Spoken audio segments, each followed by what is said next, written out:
Welcome to Business Talk Sister Rock. I'm Bekkah, and today's episode is Real Life 15 Insider Secrets a Business Owner Won't Tell You. And this is part one. We're going to do probably 7, and then we're going to transition to part 2. And with me today, I have Bridger Hopkins from Grand Properties Real Estate. Thank you for being with me today. Hey, thanks, Bekkah.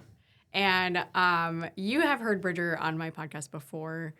He's talked a little bit about buying houses and all of that in the past and renting them.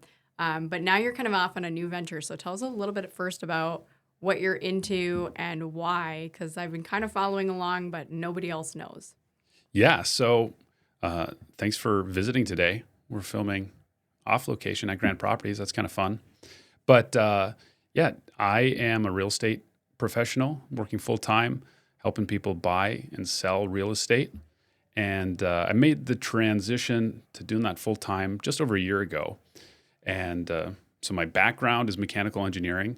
It's kind of dovetailed nicely in a weird way to solving problems, finding solutions.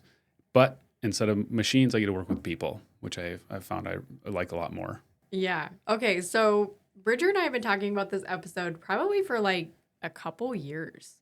And the reason is because this episode is actually for business owners who are currently in it. You're doing things and sometimes feeling like you're drowning, sometimes wanting to share the truth about what's going on with other people, but not really knowing how or who to trust, because I think that that's really what we're going to get into today is like, these are real life things about business and you're not alone if you're going through them.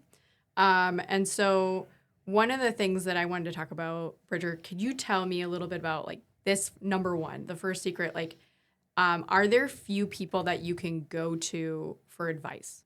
That's a great one. You know, I think you can talk to anybody about having your own business and people will give you lots of opinions, but most people have never run a business and maybe they don't really know. It's really key to have the right people in place in your life and in your sphere who can give you solid, trusted input. But I would say most people don't fit that criteria. And yeah, and I would say from like my perspective too, people will ask me like, oh, what did you do today or whatever? And I'll be like, let me tell you all of these things that I did. And I'm excited about them. And then like, you can just tell all of a sudden, like their eyes like glaze over and they look almost overwhelmed. And I'm like, okay. They're like, I just wanted you to say, I'm doing well. That's good. Another day at the office. Yeah.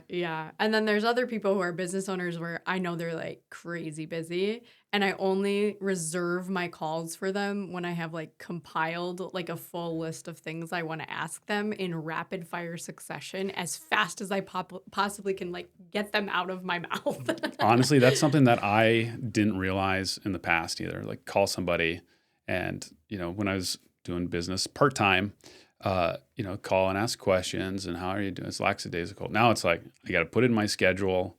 I'm going to make sure it's really efficient for that person as well. Because I need to get as much out of this as possible.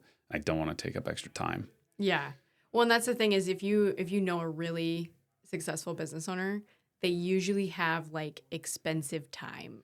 Right. Well, and it's amazing because 5 minutes with somebody like that is worth way more than an hour with a lot of other people. Yeah, getting to the same answer. Right. And one thing I was thinking about in this too is when you own a business, like talking to people, they simultaneously will think it's super easy and like, I want to start a business. And then also like, oh, it's really difficult. Why can't you figure this out? And it's a weird dichotomy that you run into. Yeah. How hard could it be? And then also like, I'm so overwhelmed, I would never want to do that. Yeah. And it's like at the same time, and then the people will tell your ideas. You're like, man, do it. We should. That sounds like a great idea. And then nothing ever happens. Or people go and jump in. You're like, oh, they should not have done that. You know, we all know those people too. Yeah. No, 100%. I'm of the opinion that like people will ask me, how did you do that? And I'm like, oh, I'll just tell you. I will tell you because you're never going to be my competition. And here's why. Only 10% of people will actually go out and do something with the information that I give them. And guess what? Like, of that 10%, if those people follow through, those are people that I want to mentor. Right. And those are the people that I'm like, okay, let me take you under my wing now and teach you these things because I want you to be successful. And I really don't care if you're in the same industry, because the reality is that if you learn something, we'll be able to share knowledge and we'll both be able to grow together. Mm-hmm. And like 95% chance you don't actually want to do what I'm doing. Yeah, I know. That's You just want to go to right. work and go home. And like, when you really get into the nitty gritty of it, then you're like, oh man, maybe I didn't actually want to do this as a business, for sure. Yeah, so that was our number one. Like, there are a few people as a business owner you can go to for advice, but when you find those people, you value their time and you make it efficient. absolutely. Yeah. So number 2, going to the internet for business advice can sometimes cause more harm than good. People say thgoing that are like, here's how you do this. And I love, even in real estate, like I send Bridger stuff all the time. Is this real? And I'm like, I'm going to have to ask. Yeah. Yeah. And sometimes it's completely not true. And you know, I love, you know, some of the best thing to follow is online tax advice from somebody who has no idea what they're talking about. Those are some of my favorite reels that show up all the time. And some of it's legit, but some of it's like, read the fine print, asterisk, read the fine print. Yeah. And, you know, the thing I always run into is it can be really expensive to talk with these people, because maybe Facebook is a good example of where you can find a lot of free business advice. Yeah, no, and that kind of talks a little bit about the next one that we were going to discuss too, is like free business owner Facebook groups can be a dangerous place. And I feel like some of these kind of feel negative, but I guess that's a tip. I would say, like, real life people you can talk to are way more valuable than like just constantly searching the internet. And I'm not going to say that I don't do it, because I totally do. Right. It's nice to find, okay, I can find 10 things that I want to learn more about. And it's a good way to get a lot of really surface level information. Like what you sent me the other day. It's like, is this true? Like, okay, it's a great question to start asking and a place to move from. Because, I don't know, it's presented in a very palatable way. So you can get a lot of information. But then you get into the specifics because of like the state and the specific industry that's so true. Yeah, because somebody can say something about Florida that does not at all apply in Minnesota, and that can get you in trouble or get you going down a path that, like, oh, I just wasted 4 hours thinking I was going to do this in my business. That is 100% accurate. Yeah, there's like a lot of programs, especially like local governmental programs and stuff. People are like, oh, if you just talk to the SBA and you do this, which SBA is federal, but then sometimes they partner with local agencies and they're like, you can get this funding for this. And it's like, oh, cool. And then you look at it and it's like, this is only applicable in Vermont. Like, yeah. And I'm not moving to Vermont. So, yeah. And I think, even to elaborate a little bit more on this, I think there is a place, again, for these groups or entrepreneur groups. But sometimes, again, the free information can get to be really expensive because you spend a lot of time getting into it when really you could have gone right to a direct source, even paying money, getting that value. Because I had a friend, Chris Carpenter, a lot of years ago, before I was really in business full time, not really doing much on the side even, said you have to identify the $15 an hour, the $50 an hour, and the $500 an hour work that you do in your business. You don't want to do, the 15 and 50 if you can help it. Mm-hmm. And so if you can go to somebody who can cut out 4 hours of online research, that's going to be a lot more valuable, even if you have to pay a certain amount for it. Mm. Yeah. And that one for me, I'm like always like, but I'm so cheap. I have free time at 1 a.m. I will look it up. and what's tough is because like, oh, I know how to do this. I should do this. Yeah. And that's a trap that I fall into a lot. Mm-hmm. Yeah. So I think that there's like definitely pros and cons. The one thing I will say about Facebook groups that I like is that there are sometimes real, authentic other business owners in those groups that'll comment. And I actually feel like the posts themselves are not like helpful, but then the comments from other experienced people who are like, yeah, and this is what I did. And I'm like, oh, nice. Like, And I I've even love, taken that to like a chat. yeah. I've messaged people from the comments like, Mm-hmm. "Hey, I've got a more direct question for you," and Yeah. fire away. Yeah. And I think that that's valuable to like create those kind of relationships. Because I do think that there's other business owners out there that will tell you honestly, because they're like, well, what is it going to cost me to tell you? Like, it's fine. And a lot of it's just like some of their services too, you know, like, and I'm like, oh, wow, I didn't know that that price point is where that is. Like, that's way less expensive than I was expecting. Or, you know, like even finding vendors that way can be kind of beneficial depending on what it is. Right. I've it's been really valuable in my line of work with people who are relocating across the Mm. country. I Mm-hmm. can try to get plugged in with reputable service providers or even other real estate agents and help better serve my customers and clients as they're moving cross Mm-hmm. country. That alleviates a lot of stress for people I'm working with. But even then, it usually does take a little bit of work to sift through those connections. Mm-hmm. Yeah. So, okay. Next one, number 3. It's hard to share the truth about how business is actually going. And I think that that's true. I think we talked about this like so many times because, like, Don't show weakness. yeah, well, especially in service-based businesses, if you say, well, you know, things are just not going so well, people are like, oh, well, don't go to that person because they're not winning. And I don't want to like be a part of a team that's not winning because then they don't know how to give good advice and blah, blah, blah. And that's like not true, you know? But that's like how people kind of like go down that path in their mind of Mhm. like they want to only work with people who are successful because they want to be successful. And so it's like you never really can truly say, I'm having a down year. Um, Unless you follow it up with because I have cancer or Yeah. like you know what I'm saying? But then Yep. and sometimes those things are true. They're Oh yeah. 100% true. But you don't even want to tell them to people because then people will also say like, "Oh, well, like you're really busy and I'm not going to come to you because you got other things you need to focus on." Hmm.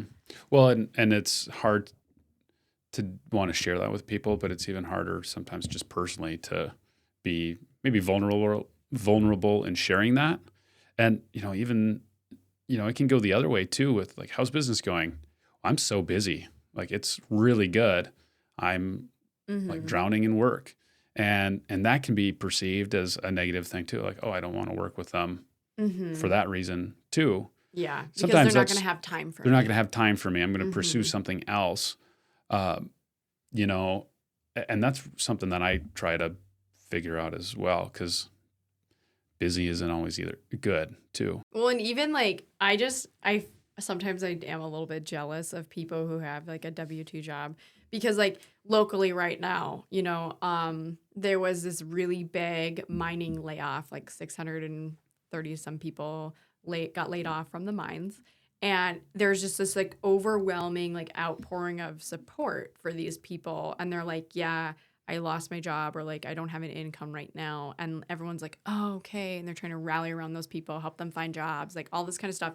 And like as a business owner, like you'll always still have the business. But like if you have like a really down time, nobody's gonna be like, oh, how can we like help you get more business? Like they're not gonna do the same thing. You might have like two of those people in your life who are, aware Yeah. of that and Yeah. aren't going to be able to do anything about it even. Yeah, yeah. And it's not sometimes it's not even like because like you wanted to take off the time, but sometimes it is, you know, like I strategically planned like taking off multiple months to have a baby or Hmm. whatever, but like then coming back out of that is like restarting sometimes too, you know, cuz you basically lay yourself off if you Right. want to not have employees during that time period or whatever else. So, Hmm. You got to be in a pretty well established, somewhat bigger business in order to like walk away and keep having mhm. revenue coming in, Mhm. keep working with clients, whatever your business ends up being. And so when you're a small operation, yeah, it kind of goes to 60 to 0 maybe pretty fast. Yeah, totally, totally. And it just depends on like where you're at and everything for sure. But yeah, okay. So number 4, sometimes external forces and family life make your business take a back seat. So I have Oof. questions for you about this. Like tell me what you've seen, like how this can happen. Oh, absolutely. So I've got a pile of kids, and Dude, every year I'm like, wow, there's another. there's another one. Yeah, we're probably due, but there's not plans. So What are you yeah, on? write in about 5? it. Tell me how many. Yeah. Write in, comment below how many kids I should have. But and we got 4 kids, so it's never a dull moment is the polite way to say it. Mm-hmm. But you know, in that last year, in my first year, where it's like, hey, I don't have other income coming in, we actually had two big times where our son ended up in the ER with some health stuff. He's got stuff ongoing all the time. And one, it's like, okay, we might be paying some bigger bills. Mm-hmm. So that's one thing too. And then also it's like, hey, I've got to be in the ER with this kid, and we got to find where our other kids are going to go, or is one of us going to take the kids while the other's in the hospital? And so that's stuff that comes up, and I'm still getting calls because it's like a Wednesday at noon, like it's business and people have needs and things. Mm-hmm. Being able to balance that, like, do I need to be present here now? Can I put this off? Can I? Mm-hmm. Because I have this fire going on in my personal life, and then also in business, and then actually to go into that further. Yeah, you should. Yeah, actually, that was to use that putting fires out. But we actually lost our house to a fire last summer, and so we were living in a hotel for a couple of weeks and trying to fight insurance on things, trying to find a rental, and like it's like the meme, like when the guy's sitting there with his coffee cup, with a little cartoon dog, and there's fire all around, like everything's fine. Like that's like that was my life. Trying to keep things moving along for my clients. Mm-hmm. And like, do I tell people like, hey, yeah, no, I just had this like crazy personal tragedy, so sorry I didn't get back into your email really quickly. How much do you want to even share? Because sometimes it's like, it's just not appropriate. And you're like, I'm going to keep going. Yeah, I just got to put my head down and go. But then there's other times where it's like, okay, am I just going to go keep working because I don't want to deal with this other stuff that's going on? Sometimes that's the case too. Mm-hmm. And so, yeah, we were family of 6 living in a hotel, and, having to navigate that, that's a huge disruption to business. Yeah, totally. And like I said, like this episode is for those of you that are going through these things because we hear you're not by yourself. And that's why we wanted to talk about it. Well, and I think there's probably quite a few of you who maybe have so far just lived in that, like, this seems to be falling apart the whole time. Mm-hmm. That can happen. You can go through seasons of that. And then there's probably some of you who are like, yeah, I've never encountered these issues. It's been smooth sailing. Right. It can happen. Yeah. Yeah. And I think it's okay to like recognize that these things can happen, and like it doesn't mean that you're a failure at business. Okay, number 5, working on something for someone else or that is going to be in the world brings purpose to your work. Sometimes like you work really, really hard in your own business on things and you're like, is it even doing anything? Right. In the world? Like, am I really making a difference? And so like even just getting the opportunity to apply your skills to someone else's stuff is like, oh yeah, like I made a difference in that person's life. Yeah. Right, absolutely. Like what I'm doing or what I'm really excited about, does it really matter? Does it impact anybody else other than me? Because I can do a lot of things where like, I just did this thing really great. And you're like, did it serve anybody or did it move the needle? I think there's certain times where I don't really recognize it and how impactful things can be for people, alleviating. In my case, I'm working with lots of people who are downsizing homes or having to help their kids find a new home, or kids helping their parents go into long-term care, any number of situations, and wondering like, am I really impacting the right people or doing the right things? Or sometimes in that too, I can go make an awesome spreadsheet. I was just thinking that. Like, look at this.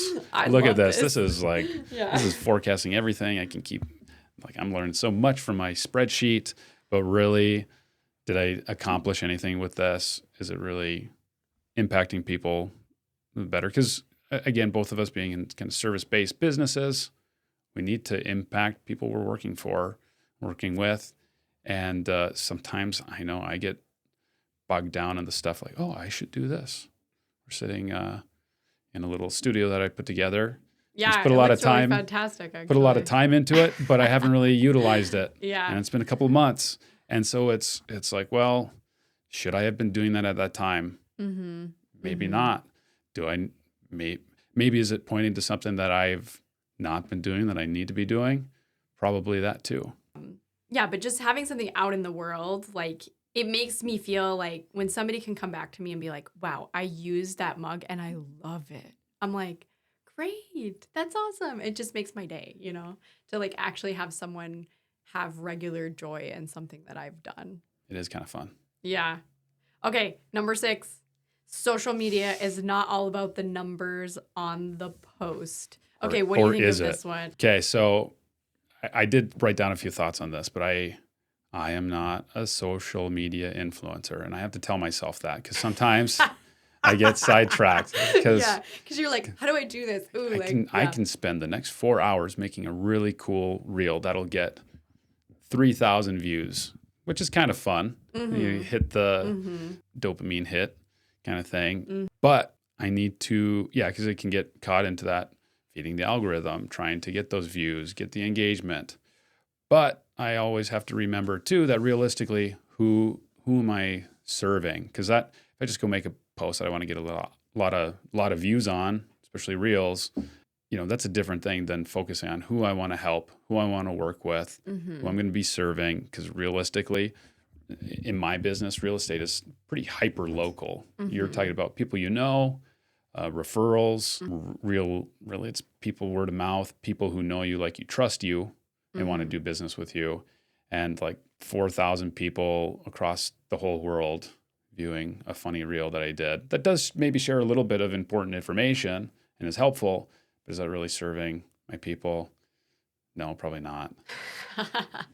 No. So I have to. Yeah. But it does. Sometimes those fun things do come across the algorithm for other people and spark conversations, or again build some of that, I don't know, feeling of like knowing me, liking me, trusting me, wanting to do business with me. That's true. It's a long, slow thing. It's like, sure, I got 4,000 views on something or several hundred likes, whatever. But I need to focus on like the 3 people who saw that and liked that, and it's going to impact them and want them to do business with me. Right. So is it a numbers on the post? Kind of, but it's got to be the right numbers. Yeah. Well, and I think too, like what I have realized is, especially like the millennial generation, and now I'm seeing it in Gen Z, like there's a lot of people, because like the internet has become such a volatile place, they just like to be observers. Right. They're not going to comment. They're not going to like it. They're not even going to like do anything digitally to let you know that no they saw footprint, it. Yeah. no step. Yeah. So like people will look at my stuff and they're like, oh, you don't really have that many followers. And I'm like, oh, I have followers. Yeah. Like, because I don't even realize like how many people when I'm in the community or whatever, they're like, hey, how's it going? I saw that one post you did. And like, I just wanted to know about this and this and this. And I was wondering about this. And I'm like, I've never seen you like any of my stuff. Yeah. Like, what? I didn't even know you followed my page, which they probably even don't. They don't follow my page. They just saw it as they were scrolling or whatever. And I don't even know how many people were like, I saw that article in the paper. And I'm like, great. That's awesome. But like, I was amazed, like nobody interacted with it, nothing. But even like, why did I make this? Yeah. And even people that I haven't talked to for years, I like run across them and they're like, I've been following your stuff and I think that's so cool. And I'm like, oh, great. Had no idea. Right. Well, and then even I'll bump into people like, oh, so you're doing real estate right now. That's really cool. I see you're really busy. You're like, oh, I didn't know you were aware of this. But, putting enough out there or keeping people informed of what I'm doing. And I don't know, I try to be somewhat real on what I'm sharing too. I don't do just all the glamorous stuff. Some of it's kind of funny. You're like, oh, I have to deal with this stuff. Those are the ones that I appreciate. I feel like I'm more about the humor, but right. And it's just like, well, there's some downsides to what we do, but that all that being said, I can't neglect it either because there is so many interactions that you can have, even though there might not be a fingerprint or a, evidence of that. Yeah. Yeah. And by the way, if you ever want to do any reels with a obnoxious customer, I can volunteer to be that person. You can be the obnoxious customer. I will. I'm very good at acting. I don't want to buy this house. I love the house, but I don't like the carpet. Yeah.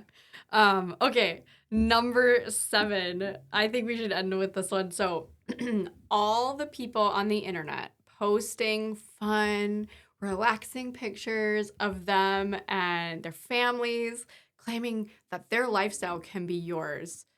They are working more hours than you think they are. But all you need to do is apply to their webinar. Oh, yeah. And then it's a free webinar. Oh, yeah. No, I think that's 100% true, though, because we'll go into a recent example. I went on vacation and I posted 10 times more than I normally do because I had time. I was kind of trying to be on vacation, so not working as much. And so I'll take a picture and write something and post it, which is a way oversampling the vacation for one. And I, on the flip side of that too, I think there are opportunities that you can take time off sometimes as a business owner that, other people can't, or you can be flexible. But, it's one of those things where it's, like you said, they're working more than you think, or they're working at nights or in the morning, or they're writing emails, even on vacation, from 4 a.m. till 7, and then vacationing and taking pictures to prove it. Yeah, no, totally. And I think that when you look at all these things, I just love the internet progression of the get rich quick schemes, because every year they kind of change, or year and a half. And it's first it was create content, write a blog, write this, this is what the answer is to getting your business found. And eventually you'll get paid to do your content. And then it's oh, well, actually it's podcasting. And then after that, it was well, actually it's, now I'm having a webinar and I have this book and I have these guides and you can buy these. And it's now it's a blog, a webinar, guides. Yeah. And a short course. All of the above. The master class. Yeah. I know. Yeah. I was thinking I should make a master class. Yeah, you really should. It should be on it's on my list. Chicken houses. Yeah.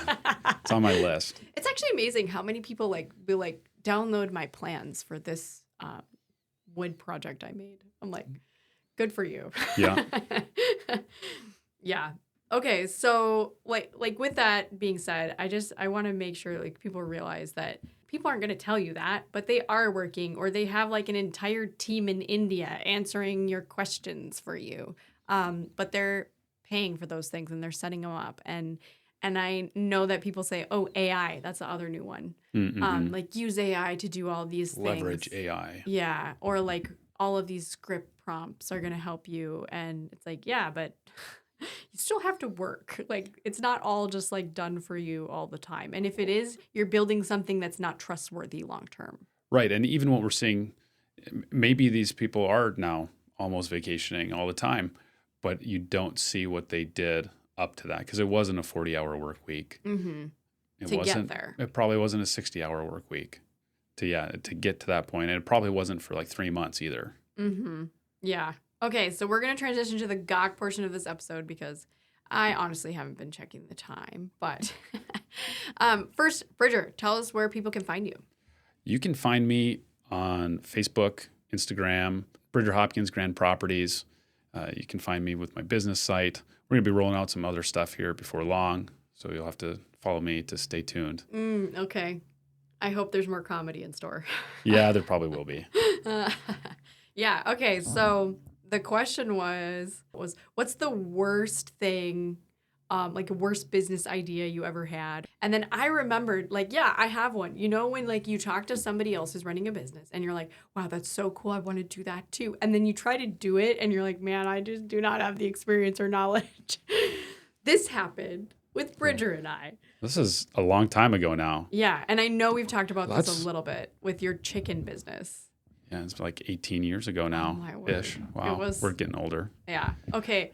So Bridger had a chicken business. What did you do? Yeah, so it started as a lot of businesses do, as a hobby. Mm-hmm. I liked having chickens and ducks and all sorts of things. And from there, I wanted to find a way to make my hobby pay for itself. So, that's the next step in the progression. And so I ended up getting, I think the first year, it was like 50 meat birds. So the kind of chickens you raise and butcher and then sell to people. And so I did that as a 6th grader. And it worked. I think I paid for all my like chicken feed for the year. And I was like, this is great. Yeah. I'm going to do. You also had that like cute little kid thing going for you too. So Yeah. I'm sure If you have like a got way more 12-year-old, sales. if you have like a 12-year-old, hey, do you want to buy some chickens that I raised? It works. Yeah. Then the next year is like, well, 50 worked. So I'm going to increase my operation and recruited my dad as a volunteer employee and put him to work. And yeah, he'll tell you about it too. But pro tip. Yeah, pro tip. Do not let your kids become entrepreneurs before you're ready to run their operations. Right. Yeah, you're going to have to be very involved. Yeah. But with that, and I also got grandparents in there to help me. Oh, wow. You really slaughter have the whole clan. Yeah, it must have been really cute. But yeah, I think the next year grew it to like 150 birds. Okay. And then eventually the last year, which kind of probably killed it for me, was like 260 birds that we I think we at that got. point, everyone was like, Bridger, no. It's like, where do you go from here? Yeah. Yeah, and I think my dad probably wanted some back wages or something. Who knows? Yeah. At that point, you're just like, gotta move down to like turkey farms or something. It's like, hey, this is great. Yeah. Bekkah, you should do this. Yeah. And that's what happened. I was like, oh, maybe I should like get into birds. I don't know. And then I just wanted a duck. Like I just wanted one duck.